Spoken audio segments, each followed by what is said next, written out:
Ladies and gentlemen, welcome back to the PIPCAST, your Pip-Boy supported podcast. This week's episode is once again brought to you by Hype, because the Automatron DLC releases in just 1 week, March 22nd. That is lots and lots of hype. More than enough to power this entire episode, no matter how long it may be. And of course, I'm joined by my co-host, Katogenesis. Camel is busy today. He may or may not be joining us. You guys might hear his lovely voice chime into the recording at any given time. But let's rock and roll with some channel update stuff. Because Kato, I know you've got a lot going on. I definitely want to say congrats on 50K. That's awesome. Yay, thanks, man. Okay, so we have the Automatron DLC coming in a week when this goes up, less than a week actually, which is exciting. But yeah, I got 50,000 subscribers last week. I reached it, and I did a 50,000 subscriber thank you video, including all kinds of fun stuff and lots of mention about the PIPCAST and various, collaborative things and plans for the channel itself, including future things related to Fallout 4. And the number one is finish the Fallout guides, and with the DLC coming out, I'm gonna have more to do. But I'm hoping to do the side projects as well, like the VATS music video and perhaps the what was the other thing I wanted to do? Oh yeah, Let's Play, because a lot of people are asking for it. Squeeze a Let's Play in there at some point. I'll try to. So how many more sets of guide things do you have left? Are you on the last one with the? Right now we're on the final stretch for at least the solo guides. I'm very, very much in the middle of the unique weapons guide that I've used. Had a lot of time to do, but used a lot of discretion in trying to figure out what the criteria must be for things to be unique, because Fallout 4 is just full of legendary stuff. It's like writing a small constitution, man. Figure out get everything straight. And I think that's pretty much it. I want to do a unique apparel guide too, but again, there's certain things in there that you can get more than one of from one particular NPC, but you can get more than one because their clothing respawns on them for some reason. Oh god! Just disable, find the way to disable respawning on your build only, and just say, look at it. No, it's not showing up again on my build. There's only one. Yeah. I wish it wasn't so for some of that stuff, but. Oh well, I'll just make it, rare and unique apparel like I had before. I just hope there was someone at Bethesda, because they have to recognize that that's a popular thing for their games specifically. I feel, or the completionist guides, collect all this stuff. I hope there was someone there sort of evil cackling as he was like, I'm gonna make it respawn, and just make it as confusing as possible. Or it might have just been an oversight. If you steal any NPC's clothes, I'm sure they would just the clothes would respawn on them after a while, because they'd be like, oh, I'm naked, I should probably put something on, Yeah. And then just make it a generic AI type thing. Unfortunately, they all have. I hope is the case. They say they all have closets of the exact same wardrobe. Unfortunately, any. That's right. Any good cartoon character. And her feathered dress. That's one of them. Alrighty. So yeah, I guess, that's one of the big things we can definitely talk about, because not only did we see the release of, like we said, the release date for the Automatron DLC, but we also got a trailer. So that was pretty cool. It's nice to see them doing the Bethesda thing and giving us individual trailers for everything. Lots of juicy bits in that. Lots of juicy bits. Yes, but very much so. I think my favorite thing overall was just, like we were saying, how many scenes there are of robots fighting robots. Very, very much a sort of battle royale, freaking just, rock'em sock'em robots thing. And on top of that, I just was somebody pointed it out actually. When I first, I loaded up that video, and one of the top comments, I could just see it right away, was somebody saying oh my god, this means we have to watch Bethesda AI fight, for hours on end. And I'm like, oh yeah, that's kind of a good point. But then you watch the video, and the animations are really good for the robots, at least in the trailer. And I know that's kind of like, you know, it's a vertical slice, but it's a trailer. but it's still, you know, there was like good moments where the robots were like, you know, grappling and like, you know, smashing each other and run away, and the animations for all of their limbs just seemed like more well established than we've seen on any of the robots in the game thus far. Not to mention, it's like this will be the first time where we're seeing like essentially an infinite, well, not infinite, but a very, you know, high number of robots being created by the community. Because I mean, how many robots are there that are actually like, you know, in the Fallout universe right now? Like, it's not that big, that large of a number. And they just said they were going to be including the brain, robo brains in this one too, in the article anyway. So, man, they're gonna have the sentry bots, the protectrons, the robo brains, iBots. Did not see any securitrons, but that's because they're in New Vegas. Yeah, that's right. The big, the one wheeled, like the giant screen, right? The one wheeled beefy. That'll be, I wonder if they're grenade launcher type things. Vegas, we didn't really see them at all in any of the other. That's upsetting, man. I'd actually like one of those guys. That'd be cool. Yeah, it would be cool. I forgot all about them. And then of course the Mr. Gutsies and Mr. Handies. So, you know, that's parts we're likely going to be able to mix and match, as well as quite a few other things that we saw in the trailer, which was like arm blades, which I'm excited to put on a robot. And you saw like a, I know sentry bots can do this to you anyway, but you see a sentry bot like charge another robot and do a shoulder check, which is pretty freaking awesome. I'm hoping that there's like a knockdown. Yeah, I mean, it's gonna be interesting to see like how we control them. You know, if they're like just pure AI, or if we're gonna have. They're probably just going to be like companion. Yeah, that's type things. It'll be cool. I mean, because that's like one of the systems they didn't really flesh out with the dog enough. Like I felt like, you know, that we could have done some more stuff with like dog meat. So I feel like the robots, that would be a great opportunity to give us, you know, a little bit more control over like how we tell our robots to interact. Like, I mean, what we really need is just a quick commands. Yeah, like, you know, button. Like set them to passive, like attacks, you know, stealth, like only attack if tacked, like simple things like that. And distance. Good God, distance. Stay out of the frickin' doorway. Yeah, that's what I mean. Like, you know, just the ability to like tell them, just go over there, stay there, don't follow me in the building. I don't need you in the building. You're too large to go in the building.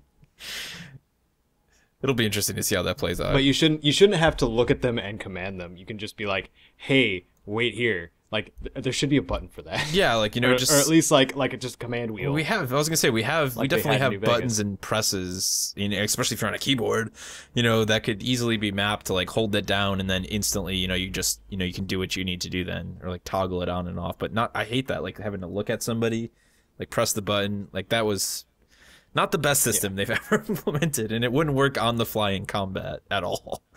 No, that's the worst time to do that. just no, I don't want to attack the guy. Just let me look at the robot, tell him to go away. Yeah, or if you're sneaking and you want them to attack someone, it's like says inspect instead of attack, and you're just like, what else would we be doing if we're sneaking up to raiders? Kate, just go and punch them. That's what you do. just punch him right in the face with the giant saw blade. I'm so looking forward to that. It's gonna be. We saw a lot of robots fighting robots too, but there wasn't actually that much of like the robots fighting, you know, regular people, and I feel like that's gonna be the most fun, because that's like the sadistic side of me is like, you know, send the robot in, stay back with the sniper rifle, and murder a bunch of raiders or super mutants. Yeah, and I did want to mention that the weapons that they showed. They showed the lightning chain gun that they had mentioned in the that's right, that looked beautiful article. Man. It had like a dual coil type thing. It looks pretty neat. You didn't get to see much of it because it's just the flashing and lightning all over the place. But and then we also saw an Assaultron head pistol. Yeah, right. Like, I want to know what's going on with that. Like, if it was, because it looked like, I mean, there's like a robot like drops dead in front of him. It looked like. I don't know. It's going to be, like, is it a gun? Does he use the robot's head as just a weapon? Because that would make sense if they built the system, right, where the robots get put together in components, if we could then slowly, you know, tear off components, like we can already do, but then pick them up and use them as weapons. So, like, if a guy drops a saw blade on him, we could, like, pick it up and use it temporarily as a melee weapon. I feel like it would probably just be more like You think you could just craft like craftable robot weapons and stuff and armor. I'm hoping they surprise us with that one. That'd be cool if they did. Yeah, we'll see what happens. If we can like equip anything that the robot can have though, oh man, I would be so stoked because there looked to be a lot of melee weapons, and that's what I want. Giant, ridiculous. That's super cool, like a brawler kind of setup, like with if you had robot like pure melee focus, and then your melee focus, you could just kind of like a good old bar brawl, hold the guy down while your robot beats the crap out of him. Yeah. The only one I really saw that the player was holding anyway was like a kind of like the auto axe. Yeah, with the saw blade on the end, right? Yeah. And I mean, those are cool. Yeah, that looked wicked. That's gonna be awesome. I'm excited. We keep seeing more of the backpacks, and like bags on the robots. So I hope that's like something that's whatever craftable or discoverable, where we can increase the amount that our robot can carry. Mostly just because survival mode eventually. Yeah, I'm wondering if the one that was narrating was like an actual story companion instead of just a robot. Right? It sounded like cool. Like she was really like came to see you, maybe like stumble into this robot in the wasteland. Yeah. Like, oh, you need your help. We have to find out what's going on here. Yeah, and I mentioned this to my roommate too. Like, this is more than I expected. I expected like Gunrunner's Arsenal amount of add-on content, but it's like a new system they're adding, but also like a plot to said system. Yeah, we definitely got looks like awesome quests to go take down the mechanists and stuff, and. Yeah. Not to mention, and we saw the Mechanist. Yeah, all the rumors with him. Looks like he had like a Pip-Boy on his arm. Like, who knows what the hell's going on with him now? Somebody posted and was like, the comments on that video were actually some of the best comments ever for the trailer. Like, there was very little negativity. It was mostly just people making really funny references. The one dude was all like, "I killed him." He's like, "You're breaking my immersion. He's supposed to be dead." There was a lot of. I should do canon. I should say what canon is. The Mechanist and the Antagonizer are dead. I made sure of it. I ate them. There's no way they came back. There's no way.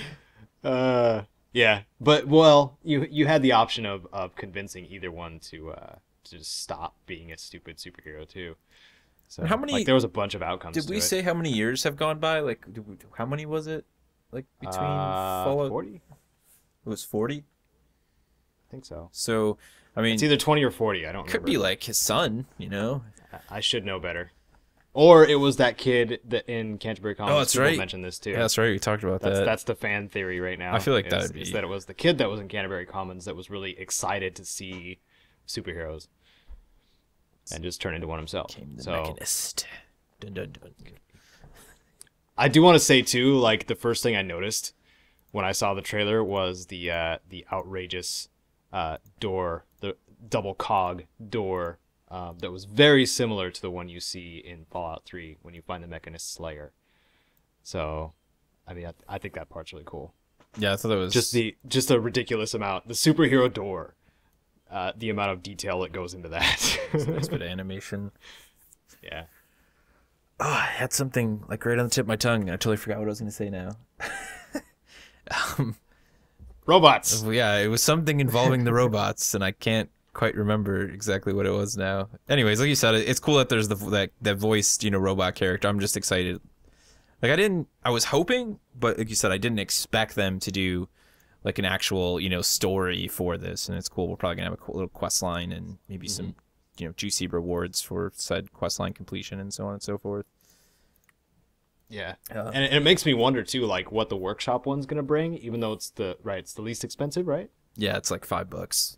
Yeah, so that might be a Gunrunner's Arsenal. Yeah, just pure content. Yeah, nothing add on. Really. Yeah. They also today, like a couple hours after the trailer went live, they sent out beta invites. So by the time you guys are watching this, you will already know whether or not you got an invite to the beta for. Dang it. The Automatron. Yeah, I didn't get one either. I opened it up. I couldn't even remember what email I registered under. I was like, just open all three. Nothing. It looks like they sent out very few, because that's the kind of thing where I felt like I would have just saw people I looked at the subreddit, comments on the trailer, and I saw 3 people who said they got the beta invite. So wow, it's either a lot of people who are very quiet, a lot of people who are still at work. or they just didn't send out that many. It'll be interesting to see. I mean, I know they'll never tell us, but yeah. I guess we'll see. I guess we will see. The robot voice, at least one of them that you could equip one of the robots with, was saying in the trailer, "I see the building blocks of life, mine in particular." Yeah, which was really cool. that was awesome, dude. It's like if that's the kind of I want to get like a a comic relief robot. I'm hoping there is one. Right, that's what I was gonna say when we started talking about that robot's voice. So it was like what you just mentioned. Like I love the idea of the robot characters being so alive. I hope it's sassy. That'll be so cool, man. Like to actually feel really attached to them, because it reminds me. Then it starts to feel very like Danger Will Robinson, and I'm all for that. Like super awesome. That and it sets like that helped set the whole theme of that trailer. I think like number one, you have the Mechanist, like you said, definitely sort of corny superhero, like kind of like the guy from The Incredibles. Which would make sense if he was a kid then. Like, I feel like that would fall in line with the story even more. That would exactly fall in the storyline. Yeah. And then the character, like the robots, our robots being so alive and stuff, it just felt like a really good, like, sci-fi, sort of like old school sci-fi story. So good, man. I can't wait for that. Yeah. And so what do you think we'll get the survival update? You think we'll get it before or during? I want it, like, tomorrow. That's what I want, because that's actually like I don't even want to touch the Automatron DLC until I have the survival mode update. But what we also learned was that the level requirement for Automatron is 14, so that means I need to get my new character build that I made for survival to 14. So it'll give me something to do. Hopefully they release I don't know, I'd like to see them release it like day and date, like it's the chance to push an update. Like they're gonna have to push a patch anyways, I'm assuming, alongside of the DLC. So but if it's not finished, it's not finished. So. Well, I mean, they put out the prep patch for consoles. Yeah, 1.4. That's right. Is out now, so that's all set. It's like 1.4.131 or something like that. I don't know. Fingers crossed. Earlier. 1.4 something. The earlier, the better. I'm really looking forward to that. I'm looking forward to see what else they've done with it. Like we said, like that was just our unfinished list. Oh yeah, me too. Man. Like I want to know what else they've done, what else they've refined. Like that I've been running into it a lot too is the bullet sponginess of enemies, like certain enemies. I'm looking forward to that being balanced out, especially for melee characters. All right, it's gonna make like melee so much more satisfying, in that type of mode. And it's just gonna like you'll still be able to go on a freaking killing spree while not being on easy mode. And then it's like because you'll actually be able to do the same thing to you. Feel like a proper like melee, stealth assassin. Like if you have a build like that. Like I always like the idea of building a melee character like that, but because it's Fallout, like I know it would never work out that way. I would never be able to like sneak up and massively critical, hit damage someone, because I'd have to slash at them for 5 more minutes. I mean, yeah, with the proper perks, you can still make a viable melee character, but I just wanted it to be more of a, semi risk reward type thing. Like tactical blocking would become more useful as a result, which I'm okay with too. Yeah, it's almost. I guess we'll see. It feels like it's like there was a mod for Skyrim that had realistic combat like that and had realistic damage, so you could totally, you could like hit a guy the same way and he would like instantly be killed, but you could be killed the same way. It was this huge, realistic combat model, and that was like one of my favorite things for Skyrim because it just felt. I mean, Skyrim's combat in general wasn't super grindy ever. But it's like if you wanted to play it with like some of the higher difficulty stuff, it just didn't feel right. And so that's kind of like I feel like they're doing with their survival mode here. That'll be exciting. What I'm most excited for, sadly, is like the potential for then people to make mods on top of survival. Like I was thinking about the survival update yesterday, and I was like, you have to sleep in a bed to save. Which I'm all for. But I like the idea of like having like a tent that you could pitch like after you craft it or something. Yeah, and there might be an opportunity to do that too. Yeah, like that would be cool if they did something like that. I don't know, and maybe if like depending on the area that you put the tent in, there's a small chance you could be woken up in the middle of the night by attackers, and you won't be able to sleep all the way through. I don't know how they do it, but I really like the idea of something like that. Yeah, I mean, yeah, in New Vegas they had the bedroll kit. Yeah, that would be so they could do something like that even. I'd be all for that. But that was mainly for was it rested experience bonus and healing. Yeah, instead of saving. It wasn't actually saving, yeah. Well, speaking of other Fallout experiences, who was it? It was a gentleman by the name of Zach in your stream wanted to know what if Bethesda went back and did a remake for Fallout 1 and 2. Yeah. Number one, is that possible? Like, is Fallout 1 and 2 included in the rights that they own for the franchise now?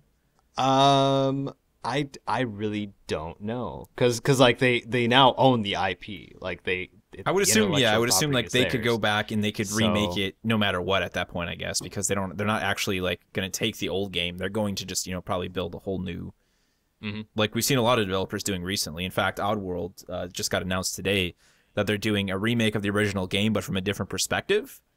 So, like you said, you could very much do something like that. I mean, I think my biggest question for that, the what if is would they make it isometric?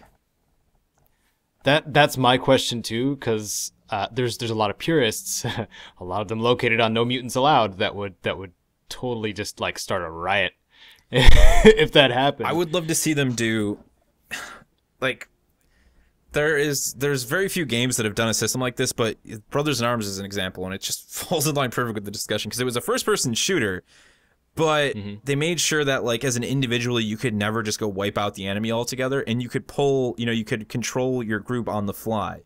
And I feel like something like that could work with that game, to revisit it, to have it still be, a focus on your party, in a sense, like when you have a party, and then be able to, like, just, go sort of like Dragon Age did with Inquisition, where you could go, freeze the game and then turn it into a strategy experience and then go back to being in first person. Like, I would like to see them go that far and really reinvent it, like they're doing with Final Fantasy. The toggling system would be really cool. Like, I think I had suggested that before, because not Final Fantasy. I'm pretty sure Fallout we Tactics had this discussion, with Tactics. Yeah, exactly. Fallout Tactics had a toggle on it where you could go from real time to turn based, whenever you felt like it, basically. And I'm absolutely certain that it would be possible, even with the current engine, to switch it from, if you wanted an isometric combat system, but then explore the world in first person, that would totally be possible. It would be cool to see them really break. I mean, they could do something new with that. Like, those things have been tried before, but never really successfully. There's few games, especially in the strategy genre, that have done like the blending of first person and ISO, like tactical combat, like turn-based combat. So I'd like to see them do that. I don't know. It's just like, at this point, I like isometric games. I do.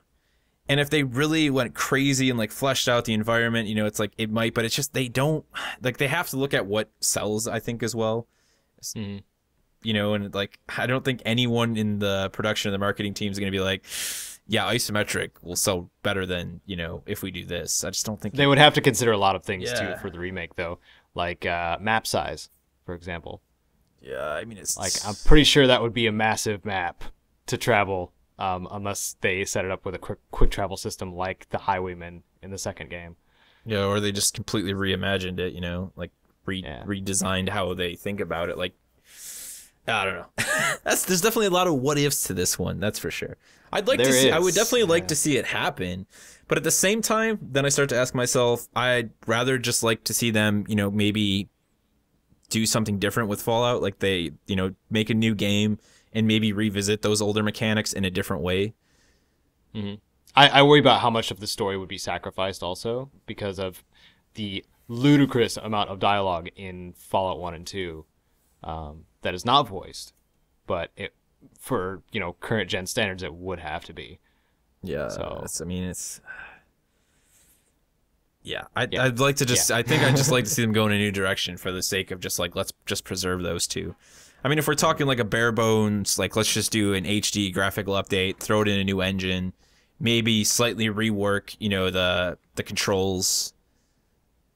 That to me seems more reasonable of a project. And at that point, it doesn't matter. Like, if the game sells through the wall, I think it would sell really well anyways, just because, like we said, fans would at least go back and grab it. Yeah. And there probably would be a lot of new people who are sitting there playing Fallout 4 who are like, oh, I never got to play that. Like, let's go back and play it. And I feel like they could do a minimal work to update it and to make it fit into modern standards. And anybody listening too, like play them if you can tolerate a isometric game. Like, play them. I'm telling you right now. You will appreciate it. It's totally worth it. What they should do is they should get the dudes who did Pillars of Eternity that we were just talking about last week. Oh, Obsidian? Yeah, get Obsidian to help him again. Be like, hey, Obsidian or In Exile, because they both, I feel or like, both. yeah. I mean, yeah, it's the original director of Interplay is In Exile. Yeah. I cannot think of his name right now. I feel dumb. Brian something. I can't remember either. Brian Fargo. Yes, there we go. Fargo. I knew it was like something that was actually a very memorable name, but Yeah. yeah. I mean, that would be awesome to see them like tackle that. Yeah. And if you want to play a new game that's kind of like that, play Wasteland 2. It's got a whole bunch of brand new mechanics in it, and it looks pretty because they came out with the director's cut late last year. Wait, I think that game is a prime example for why it wouldn't make sense for them to do a brand new why isometric it would be experience, cool because it's an amazing game, something like that. and it's sold really well considering how much they spent on making it. But you know, it hasn't touched the numbers of what a studio like Bethesda would end up spending on the game. Yeah, which is, you know, that's a different discussion for a different time regarding everything wrong with current AAA and it will also add viability to my Wasteland 2 guides because I spent a lot of time on those, and a lot of people should play it when they haven't. This is a seriously good game, man. Yeah, it is, and it's hours of fun. So many hours. That's a more than you would expect. Deep game, that's for sure. I think that's one of my favorite things. I was talking with somebody actually about, like, in the Division, how there's a lot of spending time in your inventory, and that's actually something I like. I like inventory management, and that's one of my favorite things about, like, you know, Wasteland 2 and like the old Fallout games. It was like old school inventory management, like swapping items between group members. Yeah, there's something like really satisfying about that. They streamlined some of it too, though, in Wasteland 2. That's right. I mean, it works, you know, like distributing the weight. Like if you quick loot and say like or use the distribute weight button, it you know, puts the thing you loot in whoever's inventory is available instead of just, yeah, it's a smart system for sure. Pack it all on one character and get them over encumbered immediately. Instantly. It's really cool. And the skill system. I love the skill system in that game. Oh, it's just do so much, man. Not to mention, like, when you make a new set of characters, you can write their entire backstory. Yeah. Like, I remember when I first got my hands on, like, the early build of it when it was in Kickstarter, like, I'd spent, like, 3 hours building characters to go into my group. I'm like, this will make them so much more valuable when they die. And, yeah, I haven't experimented much with the perks and quirks system, but it's so much fun. Add that character flaw to your character. They need to, like... They need to start paying us for how much we talk about Wasteland 2 on this show, to be honest. Anyhow, let's move forward. Let's talk more Fallout sort of theory crafting here. Kato, your roommate, of course, Kite, down in the comments section below, as you guys may have seen her, suggests that we talk about what we would want in a Fallout movie. Yeah. This is probably one of the most difficult discussions ever because, like, I just started thinking about a billion different things in my head when you mentioned that. I'm just like, oh, I can't even, like, oh. Yeah, I had a couple things. Did I have a couple things written down in the chat, or was it just? What's up? Oh, for me? No, you didn't mention anything that you had for me. I was just. Yeah.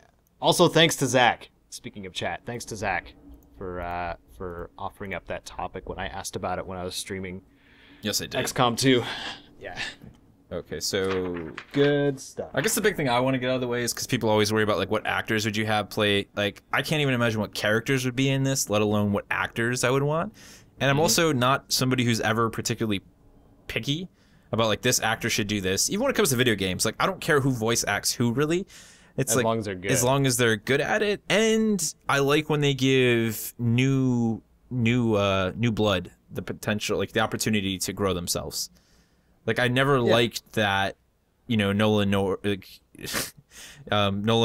freaking, I always forget the other guy's name. Like, I know they've been doing it for forever, those two guys as voice actors, but it's like, just, developers never go out of their way to get anyone else. They're just right away like, all right, let's just ring up Nolan.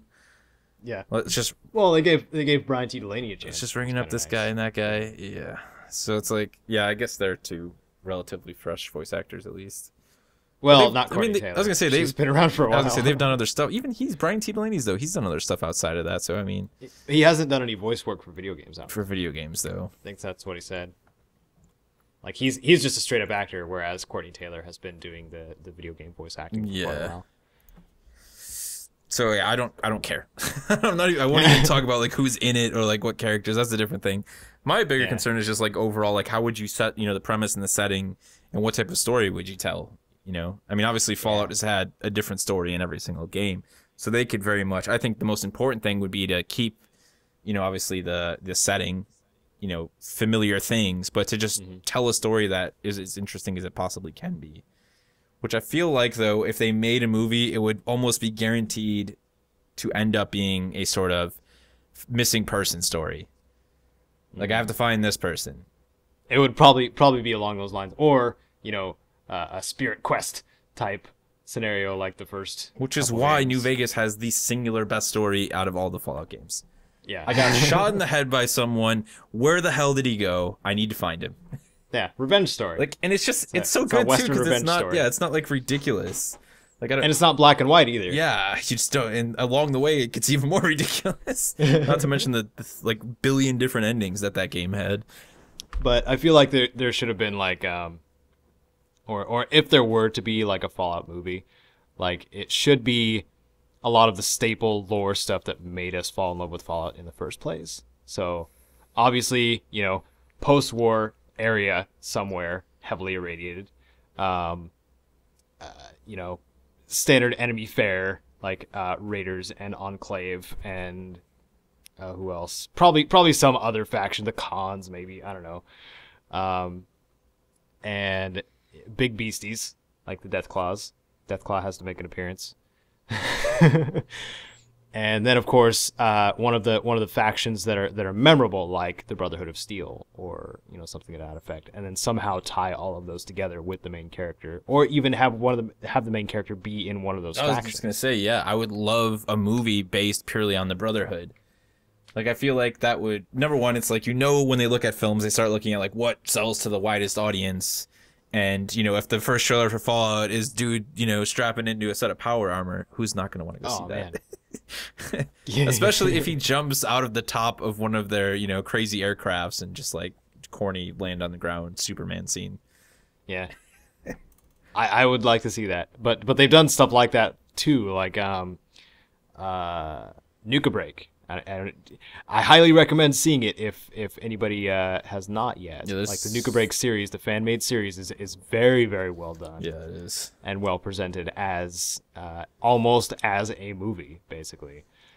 I think that's one of those things, like, I feel like the atmosphere that the shorts always have works for the shorts, but I worry that if they made a full movie, they'd have to really make a push for, like, a specific type of, like, atmosphere. And, like, I don't know. I think when you start to get with all the factions, especially, we start to deal with the Raiders and everyone, I almost want to see it go a sort of like Mad Max vibe, but not Mad Max, Yeah. There's just something really, it's dark and sort of cold, like everything that's ever been involved with Mad Max. Like, I feel like that would work in Fallout, but yeah. Or make it more of a I guess simplistic story, kind of like the Book of Eli, with of course one major twist, if you have the chance. But it was very, the Book of Eli was very easy to follow. We spoiled that like 5 or 6 episodes back. I think actually I did. Oh, did we? Yeah, someone got mad about it. He wasn't serious though. Okay, well that's good. Don't listen to that episode until you've seen the movie. I think the coolest thing too, if they did a Fallout movie, there needs to be the inclusion of vehicles and transportation, because if we can't have it in our games, I want to see someone driving around a really cool Fallout, buggy, weird nuclear car hybrid thing, or a motorcycle. Motorcycle would actually be best. Yeah. I feel like that would be really cool. And man, I would want some gnarly special effects. What if it was like that's actually, what if it was like a hyper, like over the top, violent, special effects driven, like buddy story about a survivor and then his dog. I mean, that'd be cool. And they could do a push for like comedy, like have a bit of comedy like thrown into it. Like, oh, you would have to have the dark comedy, because that like that's always been ingrained in Fallout in one way or another. So think of like a mixture of, like the Book of Eli had a couple funny moments, but it was mainly like pretty badassery. serious, yeah. and very serious stuff. But then like let's say like if you watch these Simon Pegg movies like Shaun of the Dead or Hot Fuzz, like or even The World's End, those are, you know, three of his bigger movies. Yeah, I feel like Hot Fuzz is a perfect example. Hot Fuzz is a perfect example, like not taking themselves seriously at all, or appearing serious until just like a turning point. And I like seeing that type of thing in movies where it's just like it is not too serious. I saw recently the Kingsman: The Secret Service also, which so good. Oh, that movie is so good. But it didn't take itself so seriously. And that's a good combination of a film it has hyper violence. Oh yeah, absolutely. With the comedy, like, and it totally works, man. Yes, it does. Oh, that's so I'd good. like to see something like that in a post-apocalyptic scenario, with the name Fallout. That would be awesome. I wonder what the actual chances of a Fallout movie ever being made. I feel like very slim. So, yeah, if anybody like listening has ideas for like a Fallout film, maybe we could start a Kickstarter and start it. No, I'm not gonna. I was gonna say I don't know the first thing about filmmaking. No, we'll find a director. But if we get enough money, I was gonna say we can just get like JJ or somebody. No, we could get Wade K. Savage, the one who did Fallout Lanius. Okay, yeah, that's a good point. Except a full film, not a short film. That was super good too. Oh, yeah. I feel like I'm almost happy with video games being like stuck in the world of shorts when it comes to making film, as long as they're good. But we just don't get enough of them. Mm-hmm. Like Halo is one of those. I was talking to my brother about this a while back. Actually, I think it was like right before Guardians came out, because that night, like before I took a nap for the minute release, I just was like watching like everything, you know, Halo related, like the anime series they did. They had a mini series where they got a bunch of different Japanese artists to do their own variants of what they felt like Halo was. There was like a Dragon Ball Z, like, you know, comedy inspired one. There was like a serious one. There was like a Gundam Wing style one. Like that franchise has gotten so much love in terms of short films. Yeah. Like that, if you're a Halo fan, you should be happy. You should be happy, grateful that you have more shorts than just about any other game out there. And they had that official live action series too, right? Yeah, you had the Reach one, and then they just came out with Fall of Reach, which is another animated one telling the Fall of Reach, actually, you know, semi based around the book. So it's just like they put like every time a Halo game comes out, like 3 or 4 series pop up. Not to mention they're still supposedly working on the like television show with Spielberg. Awesome. So like, yeah, like I want more of that stuff. I want more of like, you know, the Lanius and the fan created stuff. I know it's not cheap, but it's like we keep kickstarting all these crappy games. Let's kickstart more shorts. Yeah, and we're going to. I'm sure we're going to talk about that more, right, in the next PIPCAST about the fan oh stuff. yes. That'll actually be a perfect time to go deeper with everything we're talking. This just worked out so well. Yeah, the plan came together. All right, guys. So that does it for Fallout related content today. Of course, if you only care about Fallout, which I completely understand, you can leave. We're going to talk about some other game stuff if you want to stick around.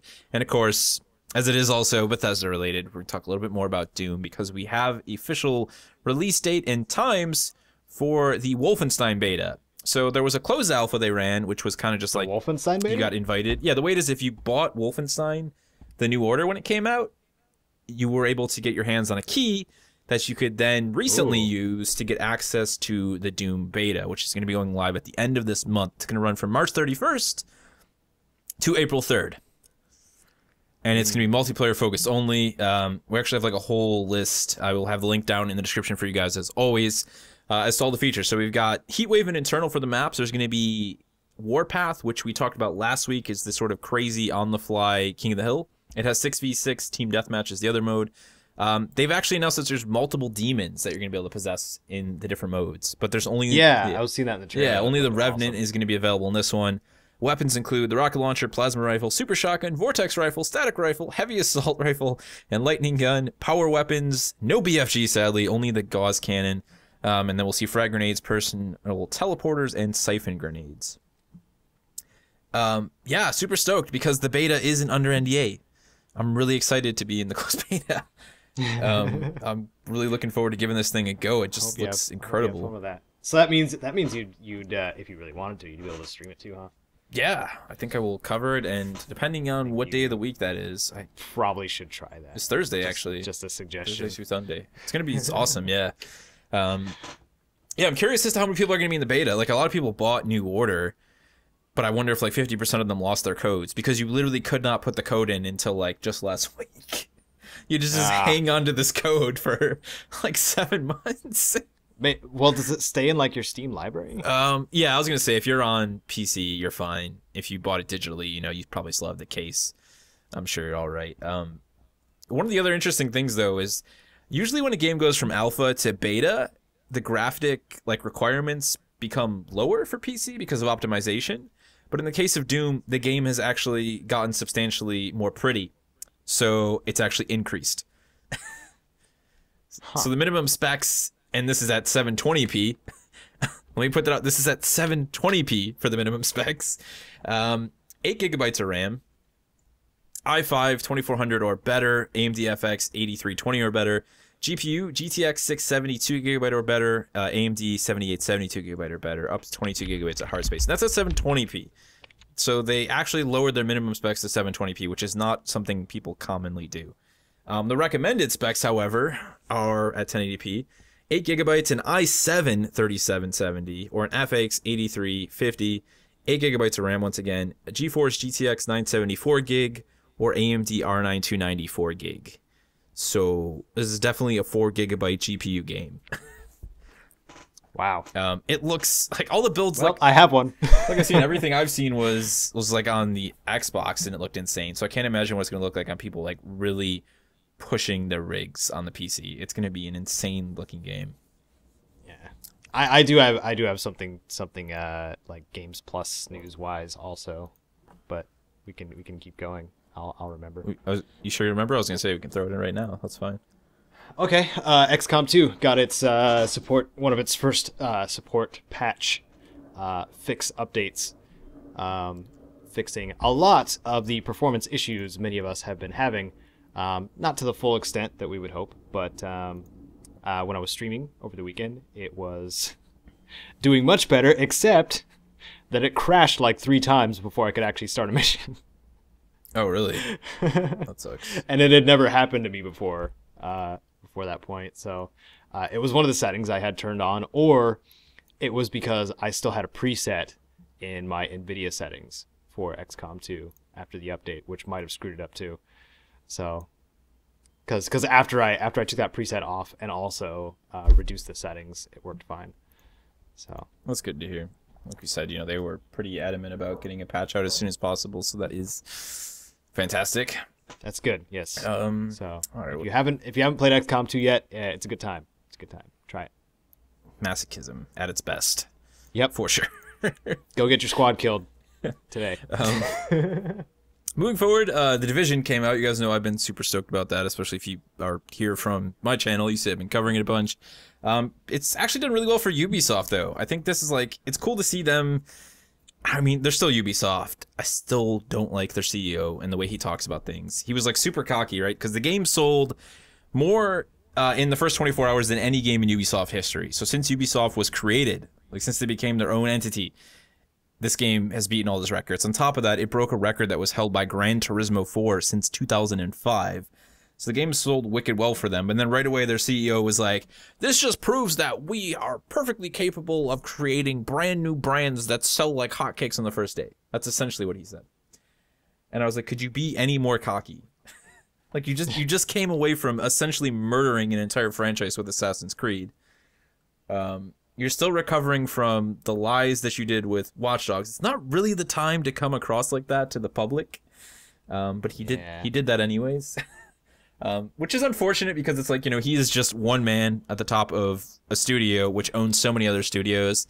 And at the end of the day, a lot of people worked really hard for ridiculous amounts of hours to get that game out. And I have to say, I really enjoy it. It's wicked amounts of RPG before it is even a third-person shooter. So, yeah. I just think it would be great. Like, have one of the interviewers, like Angry Joe, just show up. Be like, hey, so you pretty proud of yourself? You feel big? just throw it right back at him. You know. Yeah, I was gonna say. It's It's just gonna be like, hilarious. you can say like, be happy about it. And I think like, it is good to speak a little bit about, your company and say, we're good at, like, I think they are. Like, every time they've essentially created something new, it's done really well until they've driven it into the ground with like a 50-foot pole year in and year out. And I think they've learned from that. They're taking a break from Assassin's Creed, which is nice to hear. Like, I think they recognize the need to step back. I think their biggest problem is they own like 50 studios under the Ubisoft name. So it's easy for them to just say, well, you guys did, you just finished Assassin's Creed. Don't worry. We've got, the French studio. They already started the next game. Like, what? You don't have to act prideful to have pride. Yeah. And it's like basic leadership. But that's, it's corporation, and that will never go away, sadly. Yeah, so it's like very few of them have personalities that are actually people. Or at least try and act like they're actually people. Yeah. Which is fine. I don't like when a corporation tries to pretend it's a person, because corporations aren't people, they're corporations. But the cool thing about that game in general, though, is it's all sort of old knights of Ubisoft, plus a brand new studio, massive, like, was brought under Ubisoft's wing, and they've done a lot of other oddly strategy games and things completely different from a third-person cover-based RPG shooter. But on top of that, they also have like Red Storm, their new studio Annecy, like all people who are remnants of like the teams that have worked on Rainbow Six and Ghost Recon and all those games since the dawn of time. So that was awesome. Apparently I found something else too. Throw it in, man. Transistor got an update. What did they update? Transistor original soundtrack extended. Like, so to Steam they added it? Or like... Yes. Those of you who picked up the Transistor original soundtrack on Steam should now have the original soundtrack extended, which contains 80 minutes of bonus tracks, including Red's humming and instrumental versions of the songs. And any of you not familiar with Transistor or Bastion, both done by Supergiant Games, they are artistic masterpieces in many forms.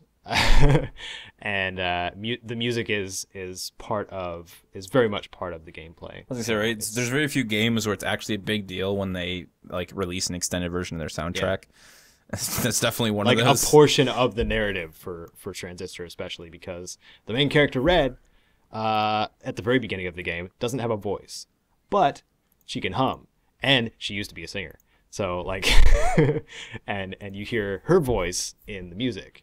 So it's really cool. It's one of those games that qualifies as beautiful. Yes. Oh, very much so. I streamed it. I think it took one day to power through it, but it's such a great game. Yeah, beautiful in every sense. Music, the visuals, the art, like the story, just great stuff. Mm-hmm.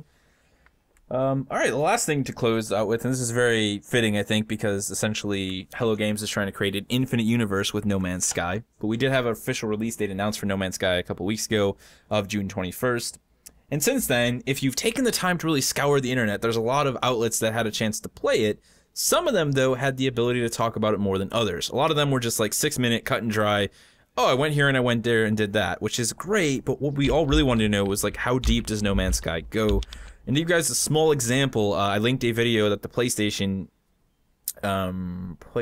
Focus did. It's like a YouTube channel that's part of Sony, but not really. I don't know how it works. Anyways, they talked about the game for 22 minutes, and some of the things that we learned just from that, outside of it having, the crazy procedural generated universe, there are actually other alien races, like NPCs on these planets, that speak different languages that you can learn by talking with them over time, or reading their dialogue, or picking up pieces of their history and studying them. It's pretty exciting. Like, what? It is pretty exciting. The one guy talked about going to because everything is just like the environments are destructible, buildings are destructible. So he went to the one planet, and he found like it was an engineering factory, and he blew through the door with his explosive laser pistol thing, and then went inside and started like ravaging the place in the middle of the night, stole blueprints for a weapon design, which he then has to figure out, like, okay, where are these parts? How do they exist in this universe? I have to collect them to build that specific weapon from that specific planet. Like, and that's just, like a small piece of it. It's just, it sounds... So that is cel-shaded, isn't it? No, it's not. It's just a very or is it just colorful, really colorful art style? Yeah, extremely with lots colorful. of blue. That was one of the things they wanted to make sure was because of the way they're doing the procedural generation. I think that's the biggest thing, right? Is it's procedural generation, but when we think of that in its barest form, people don't really tweak a lot with it. They're doing like procedural generation within the procedural generation. So they're constantly tweaking and making sure there's layers and layers of it. And one of the things... It's so meta! Yeah, exactly. It's so meta. Like, freaking dude, Sean Murray and his team, I swear, they're absolute geniuses. And just so everybody knows, like, in case you are confused with the whole procedural generation thing, it is not a new thing, and the definition of that is something that adapts basically at random. Like, there's just a pool of things that it can be, and it randomizes every single time you appear there, basically, or the first time you appear there. So, like, the best example of that for something at least that I know of is Spore. If you have played Spore up to, you know, Space Stage or something like that, like, everything you do is procedurally generated from a pool of resources. So, yeah, if you want a first-hand experience of what that is all about, I highly suggest Spore. Trying to play through that. That's when Maxis was actually cool. Yeah, that was a long time ago. As a developer. It's probably like one of the last good things. It wasn't absorbed with EA. Yeah. So yeah, I mean, I'm looking for that. I seriously, I sat down the other day with my brother, and I'm like, dude, I'm like, what if No Man's Sky is a game that you could essentially play forever? Yeah. Like, we're not even talking expansions and DLC. What if it's as good as we think it's going to be? Like that's the crazy part. It's like, for me, I already love the idea of like, okay, I can be a space trader, you know, I can be a bounty hunter, like you can do all these things. You can hunt down bounties, you can be a trader, you know, you could be a freaking archaeologist. You can go into caves and find fossils, and you could be a paleontologist and study freaking dinosaurs and creatures. Like, it's 100% up to you. Yeah, but after seeing Spore 2, like, I worry how much momentum it'll lose after you get to a certain point. Well, that's why they're, like, doing, like, you know, Spore's procedural generation, like you said, is, like, early days, where, you know, it's, like, a certain pool, and what they're trying to do is, it's like, I can't even wrap my head around it, is they're using, basically, math and numbers to make sure that there's, like I said, essentially procedural generation within the procedural generation, so that it's, you know, like, there's a massive set of, like, you know, checks and balances, like, okay, did it do this, this will do this, and this links to that to create that, and so on and so forth. And for me, it's like you said, it's like, I guess there's like a point where, you know, it could potentially start to feel like, okay, I just went to another planet, I discovered different things. But I think as long as the game's atmosphere and worlds are as beautiful enough, like every time I go to them, they're, you know, they feel like I'm doing something every time I'm going there. It's like, yeah, I don't know, that's a whole nother, But I'm seeing screenshots too, just so dang colorful. I love it. Yeah, that's what I was trying to say. They've done everything in their power to make sure that there are no planets or moons or anything that are generated that aren't colorful. Like, they don't want there to be like a dark, bland world. They just want it all to be like 1920s inspired sci-fi. Awesome. Yeah. Hello Games. What else do they do? Joe Danger. Really? Joe Danger, man. They are just, insane. Like, they're going to go from Joe Danger, a few other small projects they've done, to this. It's pretty crazy. I think they are the prime example of a studio that, like, okay, let's make a game, obviously, that we like, that we want to play. And if it sells well, we can do whatever the hell we want. Not to mention, there's still a really... I guess that's how it turned out. There's still a really small team. Like, honestly, I hope the game, like, is everything we think it is and more. And I hope that Sean Murray just gets, like, slapped with a giant medal that just says genius. Like, when you hear him talk about the numbers and stuff, and people have asked him in conversation, like, I don't mean to, like, I remember the one interview was like, I don't mean to come across, like, you know, too over the top here, but, like, why hasn't anyone else thought of doing procedural generation this way? And he doesn't know what to say because he's too modest, but it's like, in reality, like, well, I don't know. They're obviously just not as smart as he is. They haven't thought of it because they didn't think in the way that he thinks. Yeah, well, the closest to that was Spore, and it's just been a very long time since... I mean, yeah, we've seen other procedural generation, like Bleat does it and stuff like that, you know. Yeah, but on that scale, though. Yeah, I mean... It's just... Oh, man, if that's the basis for, like, you know, planet discovery, like, everything is generated... I don't even understand. Like, from that, there was a monument on the one planet that the one journalist saw, which had story written about the alien species that went extinct on that planet. Mm-hmm. How did that? How? How and why? Yes. How was that procedurally? Like, I can't even fathom the systems that they have. Like, the ships are procedurally generated. I mean, alien ad libs. Yeah, exactly. Alien ad libs, and it didn't come across as gibberish. Yeah. Like, I can't even name one game that has done procedural generation that, you know, hasn't had at least a couple errors where it's like, you know, it doesn't make sense or there's weird repetition. Yeah. Anyways, guys, like I said, that wraps it up for this week's episode. Man, next week we will all be playing Automatron, and then we'll see you guys the week after that to talk about it. Not to mention we're going to be doing a big fan creation focus for the next episode, episode 20. Big 2-0. It's going to be wow, it is going to be episode 20. Yeah, dedicated to highlighting a lot of the awesome stuff that the Fallout community has made. It's going to be good. So make sure you guys tune in a couple weeks. And that's it from us. Kato and I will see you in the next one. You all have a good one, Wastrels.